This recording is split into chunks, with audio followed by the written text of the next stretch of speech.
Good morning, everyone. In the last lecture, we have discussed, uh, up to last lecture, we have discussed what do you mean by nodal analysis? What do you mean by supernodal analysis? We solved some problems, numerical problems, based on nodal analysis and supernodal analysis. So, uh, almost we solved 5 to 6 problems based on nodal analysis, and some numericals are such that we are getting some problem or we cannot solve by using nodal analysis, where two adjacent nodes are connected by only single voltage source. In that case, it is difficult to find out the current passing through that particular voltage source. So to overcome this problem, we are using what? Supernode analysis. Okay, so what do you mean by supernode analysis? What are the steps we have to follow in the supernode analysis? That we have discussed in the last lecture, and based on supernode analysis, we solved one problem also. Okay, now we are going to look next circuit analysis method, that will be mesh analysis. So first of all, I will differentiate between node analysis and mesh analysis. So node analysis means what? Node analysis we can apply at a node oblique junction, whereas mesh analysis we can apply in a closed loop oblique mesh.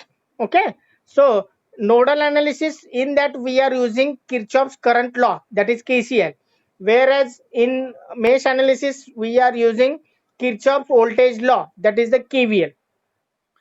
That is the second difference. Third difference is that in KV, when we are using the nodal analysis, the principal nodes are very important. We are applying the KCL and Ohm's law at the principal nodes, and we are determining the voltage, that node voltage we are determining.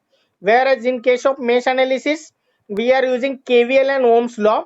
We are interested to find out the mesh currents which we assigned in a clockwise direction. Okay, so that is the difference between node analysis and mesh analysis. So what do you mean by mesh? Mesh is nothing but simple closed loop. Okay, so closed loop is nothing but mesh. So mesh analysis, in that case, if voltage source or voltage drop we know, then we can apply the mesh analysis. Okay, so procedure of mesh analysis we are discussing now, or indirectly we are discussing the steps. What are the steps we have to follow in mesh analysis? So first of all, first step, identify the number of meshes, means how many closed loops are there in the network, that you have to identify, 1 2 3 4 etc. And then label the mesh current or assign the mesh current in either clockwise direction or anti-clockwise direction. So we will decide that we are going to use clockwise direction. So instead of anti-clockwise, we are using now clockwise direction. So everyone, we have to follow this rule. So first step is identify the number of meshes present in the given network and assign the mesh current in clockwise direction. That will be capital I1, I2, I3, etc. Now next, step 2, observe the amount of current that flows through each element in terms of mesh currents. So some branches are common, some elements may be common to mesh 1, mesh 2, mesh 3, like this.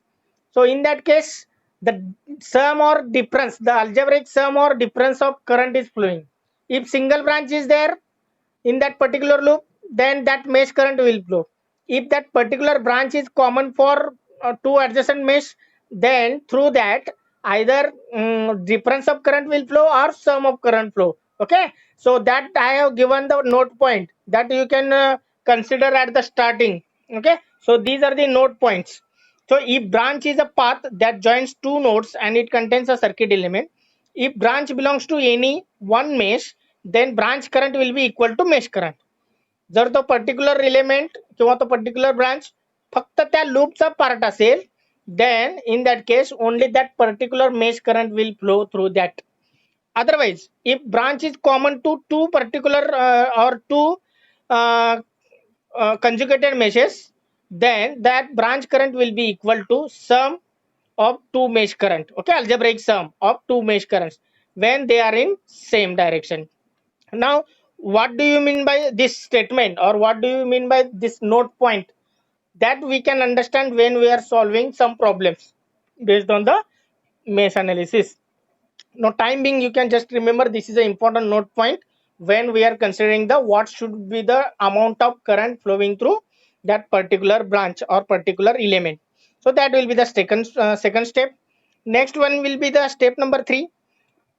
Once you are marking the polarities across each element, polarity of voltage drop across each element based on the direction of mesh current, then you have to apply the KVL.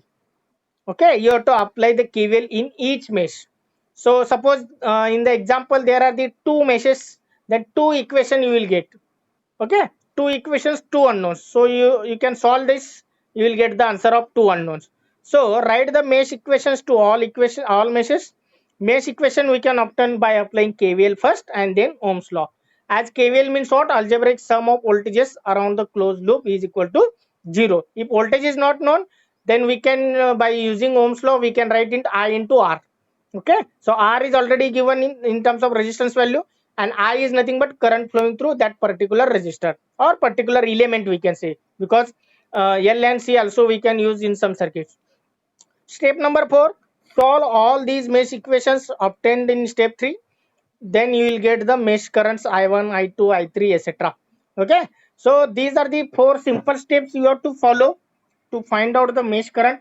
Once you are getting the mesh current, so whatever the question is asking in that whatever the parameter you have to find, that you can get from the mesh currents I1, I2, I3. Now if we are solving the problems based on mesh analysis, then we can easily understand what are the steps. Okay, now everyone note down this problem. Find out voltage across 30 ohm resistor using mesh analysis. So they are asking find out the current passing through, sorry, voltage across 30 ohm. So to find out voltage across 30 ohm, if you are carefully observing the circuit here, we must know the current flowing through that 30 ohm. If you are getting the current flowing through 30 ohm, you will get the answer of voltage. So same problem I will solve on the paper. So we will again move to the paper page.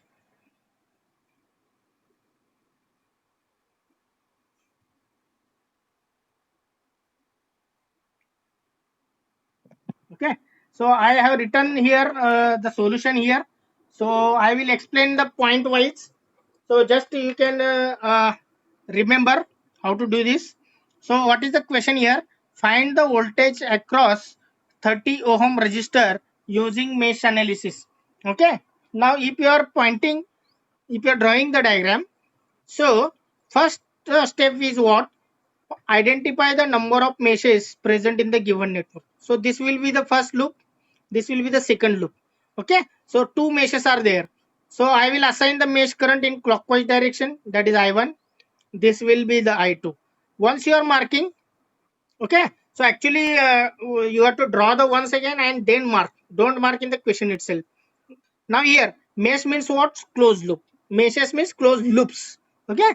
Now next one. Once you are marking the mesh current in clockwise direction I1, I2, then according to I1, according to this mesh current I1, this already polarity given because this is voltage source, independent voltage source.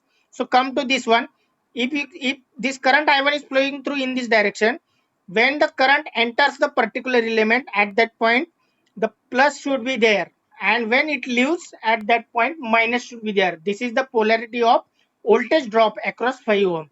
So according to the direction of I1, mark the polarities. So come to here, this will be the plus, this will be the minus, and mark within that particular loop only, so that it will be easy to apply the KVL and it will be easy to write the equation here.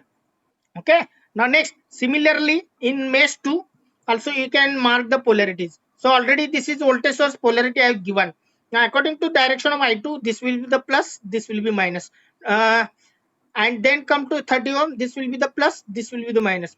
Okay, so this plus minus is related to this loop, and this plus minus is related to this loop. Don't confuse. Okay, if you're confusing here, then it will create a problem. Okay, Now carefully mark the polarities within that particular loop only. या लूपच्या polarities मध्ये या लूपशी related जे काही polarities आहेत त्या loop मध्येच entry व्हायला पाहिजे, त्या लूप मध्येच मार्क व्हायला पाहिजे. Don't mark this plus here, this minus here. Okay, now this you have to take care when we are marking the polarities of voltage drop. Now next one, start. Already 2 steps over.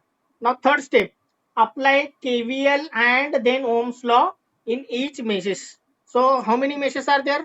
2. So 2 times we have to apply the KVL. One we have to apply in mesh 1 and second we have to apply in mesh 2. Okay, now here what do you mean by that node point? Okay, so this 5 ohm is related to only this loop.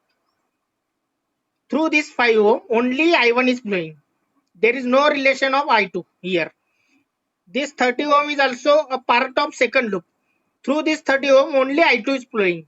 Okay, but this 10 ohm is common for both meshes, mesh 1 as well as mesh 2. So through this 10 ohm, either I1 minus I2 current flowing or I2 minus I1 current flowing. It depends on the which value is greater. I1 is greater or I2 is greater. But we don't know which is greater. Okay, when we will get the answer, at that time only we will get which is greater.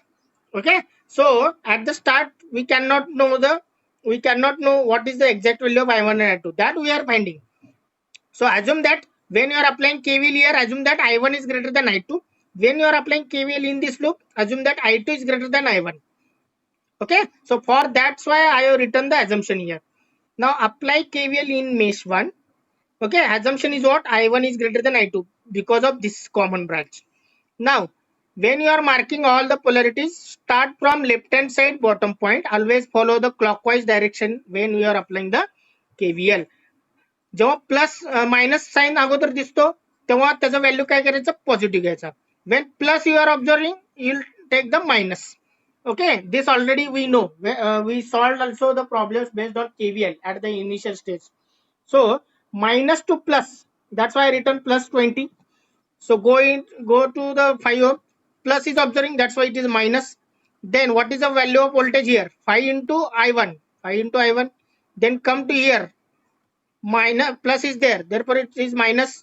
Write the resistance value 10. So what is the current flowing through this? That is I1 minus I2. I1 is flowing from top to bottom, I2 is flowing in opposite direction, that's why difference is there. So I1 assumed greater than I2, that's why it is I1 minus I2. So come to the same point. So starting point and initial and end point should be the same. So E is equal to 0. Rearrange the equation properly. If you rearrange the equation properly, then it becomes minus 15 I1 plus 10 I2 is equal to minus 20. Okay, this is the equation 1. 20 goes to the right hand side, it becomes minus 20. Now similarly apply KVL in mesh 2. Now KVL you are applying in mesh 2. Assume that I2 is greater than I1 because of this common branch or this common resistor. So I2 is greater than greater than I1. So start from this point, plus you are observing, go in a clockwise direction, plus as you are observing minus here, minus 10 into what is the current flowing now? I2 minus I1. Previously it is I1 minus I2. Remember. Now I2 minus I1. Now goes to the 30 ohm. It is plus here. That's why it is minus. Minus 30 into I2. Only I2 is flowing through 30. Then minus to plus minus you are observing, that's why it is plus. 80 is equal to 0. 80 goes to the right hand side, becomes minus 80. So minus minus becomes 10 I1. So minus 10 I2 and minus 30, that is minus 40. And this is the second equation. Carefully observe these two equations. Solve these two equations. If you are solving these two equations, what is the answer you are getting? That is I1 is equal to 3.2 ampere and I2 is equal to 2.8 ampere. Okay, now next one, the voltage across 30 ohm resistor is V30 is equal to I2 into 30. Okay, so what is the current flowing through 30? That is I2. So if you are multiplying with resistor value 2.8 into 30, you will get 84 volt. So this is the answer of voltage across 30 ohm resistors, that is the 84 volt. So in this way you have to apply the mesh analysis. Now here second question, note down. Determine the mesh current I1 You have to find the mesh current I1. So they have given the direction as well as notation. Okay. So I1 you have to find out. So note down here all registers, all the voltages properly. I will give 1 minute to note down this circuit diagram. And once you are note down in your notebook. So I will give 1 or 2 minutes to think how to solve this problem. Carefully observe. Everyone note down.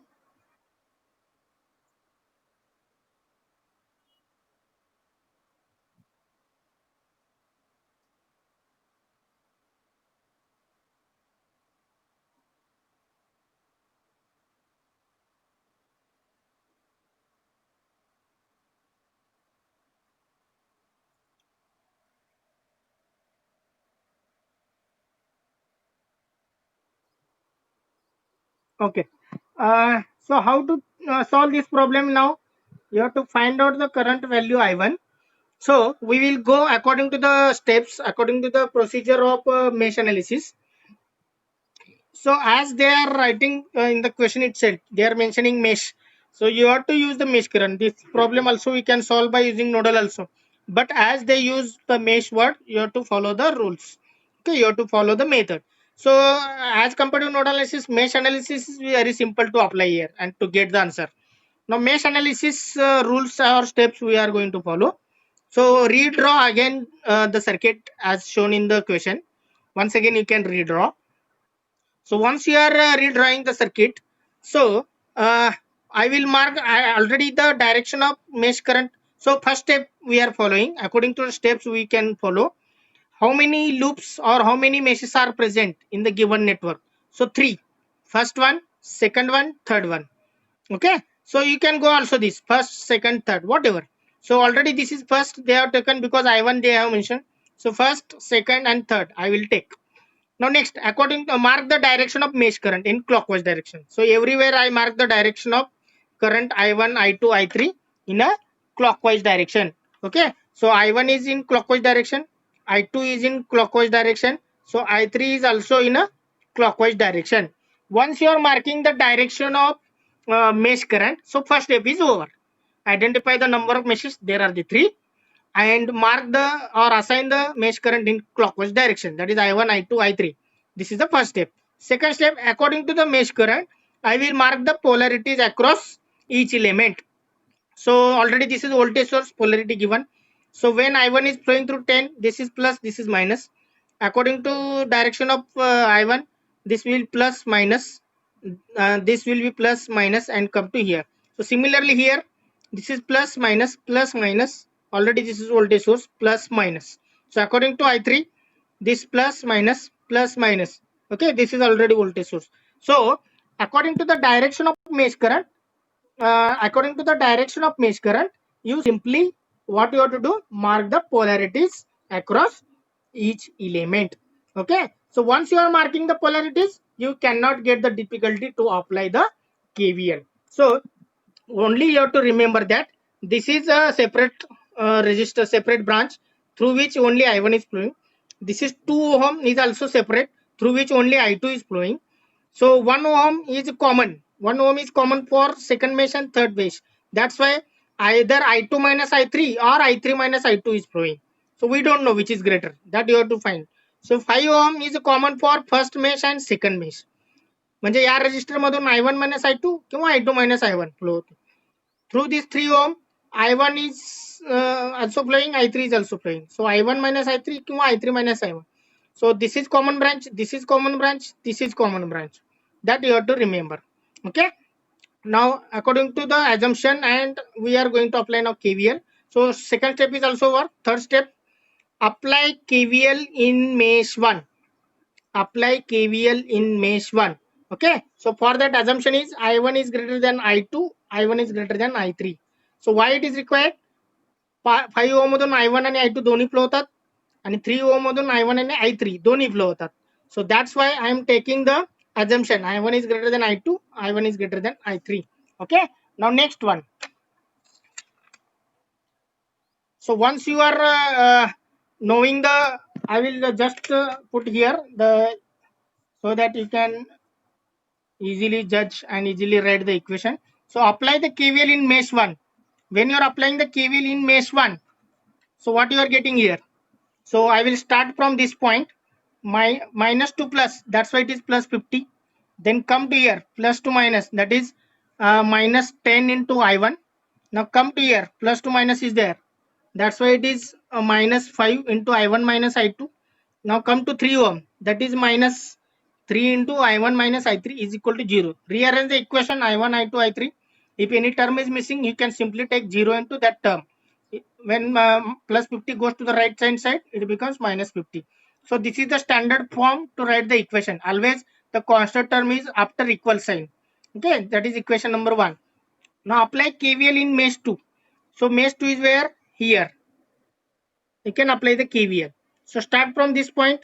So go in a clockwise direction. So plus is your observing. Plus means what? So assumption you can write I2 is greater than I1. I2 is greater than I3. So start from that point. If you are observing circuit and then write the equation minus 5 into I2 minus I1 goes to the 2 ohm, that is minus 2 into I2 plus 10 is there, that's why it is minus 10 here. Then come to 1 ohm, that is minus 1 into I2 minus I3 is equal to 0. So apply simple KVL in this loop. So once you are getting this equation, rearrange. So 5I1 minus 8I2 plus I3 is equal to 10. Okay, so that is equation number 2. Equation now equation number 3 we can get when we are applying KVL in mesh 3. So apply KVL in mesh 3. So write the assumption I3 is greater than I1, I3 is greater than I2. Okay, so I3 is greater than I1, I3 is greater than I2. Now come to the loop 3 or mesh 3. So once you are marking the polarities, start from this point, plus to minus, that's why minus, that is minus 3 into I3 minus I1. Come to here, plus is observing, that's why it is minus 1 into I3 minus I2. Next come to here, plus you are observing, that's why it is minus 5 is equal to 0. Rearrange the equation, 3I1 plus I2 minus 4I3 is equal to 5. So if you are observing all the equations 1, 2, 3, everywhere I1, I2, I3, I1, I2, I3, I1, I2, I3 is present. Okay, if any term is missing, you can simply take coefficient as a 0, multiply with that term. Okay, once you are taking all those equations, use the calculator or formal method. Calculator is the better way. You will get the answer very quick. So three unknowns, go in a equation mode. Put three unknowns. Put the coefficients A1, A2, A1, B1, C1, D1, A2, B2, C2, D2, A3, B3, C3, D3. Put all the coefficients. Coefficients means here A1 is minus 18, B1 is 5, C1 is 3, and D1 is minus 50. Similarly, A2 is 5, B2 is minus 8, C2 is 1, and D2 is 10. Similarly, A3 is 3, B3 is 1, C3 is minus 4, and D3 is 5. So once you are getting all these three equations, putting all coefficients in calculator in equation mode, you will get the answer. Okay, so I1 you are getting 3.3 ampere, I2 is equal to 0.99 ampere, that is nearly equal to 1 ampere, and I3 is equal to 1.47 ampere. Okay, so what is the question here? They asked determine the mesh current I1. So mesh current I1 is nothing but this one. That's why I marked here. So I1 is equal to 3.3 ampere current. So in this way, you have to find out or you have to apply the mesh analysis stepwise. Once you are going to use the steps properly with proper notations, because plus minus is very important. If you are forgetting anywhere, suppose is minus, instead of minus if you are taking plus, your whole answer will come wrong. Okay, final answer you will get wrong. So you have to take care very carefully. You have to solve very carefully. You have to mark the polarities, and according to the polarities, carefully write the equation. So writing the equation also matters. If equations are correct, then you will get the correct answer. If equations are wrong, then you will get the wrong answers. So whenever you are solving the problems, first thing is very important, that is polarity. And what we decided when applying KVL, minus is observing first minus to plus, then that voltage will be positive. And if you are observing plus to minus, then that voltage is a negative in that equation. So follow that method carefully and write the equation properly. You will get the correct answers. If you are getting correct answer, you will get the full marks for that particular question here. Okay. Now next problem. Uh, Next problem you can. Okay. Question number 3. You can note down carefully. So find current through 5 ohm. So note down the circuit carefully. I will give the hint. Solve by using mesh analysis. This is the mesh 1. This is mesh 2. This is mesh 3. Mark the mesh current I1 in clockwise direction. Mark the mesh current I2 in clockwise direction. Mark the mesh current in clockwise direction, that is I3. Once you are marking the mesh current, mark the polarities across each element according to the direction of mesh current. Apply KVL in each mesh. So we are interested in mesh current I2. So solve all three equations. So you will get the answer of I1, I2, I3. But I2 is nothing but current flowing through 5 because 5 is a separate branch. Okay, or it is the element of a mesh 2. So once you know the mesh current I2, you will get the answer, that is current passing through 5 ohm. So I have given the hint. Solve this as a homework. So we will solve this problem in the next lecture. Okay, thank you.